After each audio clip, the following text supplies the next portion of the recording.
Hello all, welcome to my channel.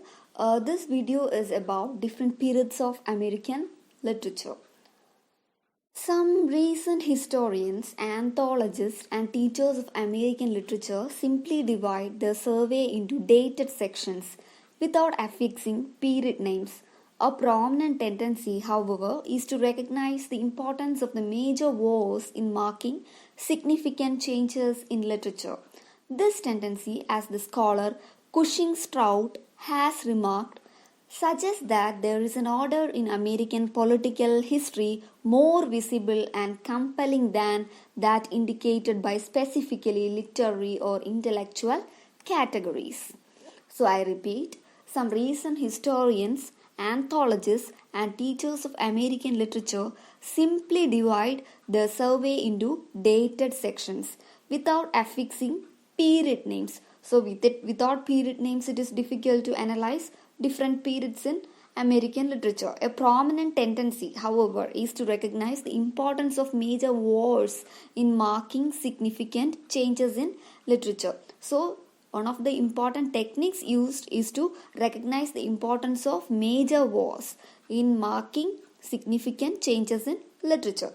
This tendency, as the scholar Cushing Strout has remarked, suggests that there is an order in American political history more visible and compelling than that indicated by specifically literary or intellectual categories.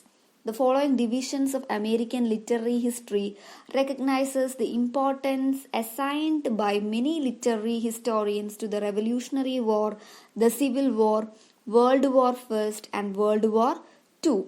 See, the Revolutionary War this period was between 1775 to 1781, and the Civil War was in between 1861 to 1865, and the World War I was in between 1914 to 1918, and World War II was in between 1939 to 1945.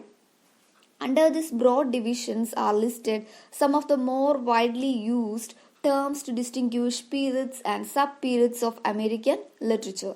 These terms, it will be noted, are diverse in kind.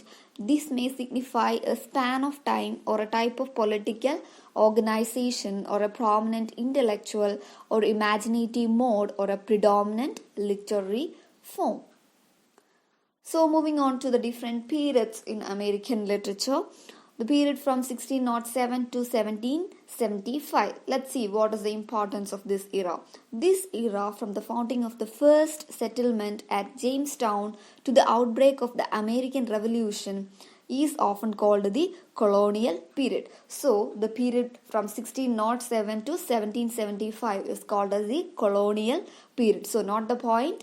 This era, from the founding of the first settlement at Jamestown to the outbreak of American Revolution, is often called as the colonial period. Speciality of writings during this period.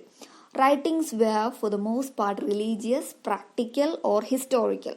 Notable among the 17th century writers of journals and narratives about the founding and early history of some of the colonies were William Bradford, John Winthrop, and the theologian Cotton Mather. So important writers of journals and narratives about the founding and the early histories of some of the colonies were William Bradford, John Winthrop, and the theologian Cotton Mather.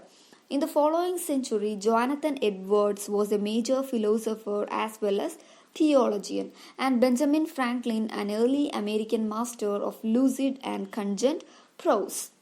So this is a very, very important point.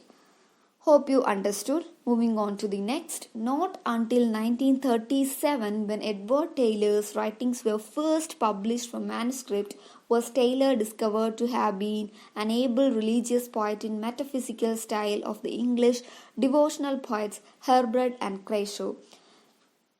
See, Edward Taylor was also an important writer during this period. Annie Bradstreet was the chief colonial poet of the secular and domestic as well as religious subject. So this is all about the introduction of different periods of American literature and the colonial period. Hope you understood. Thank you.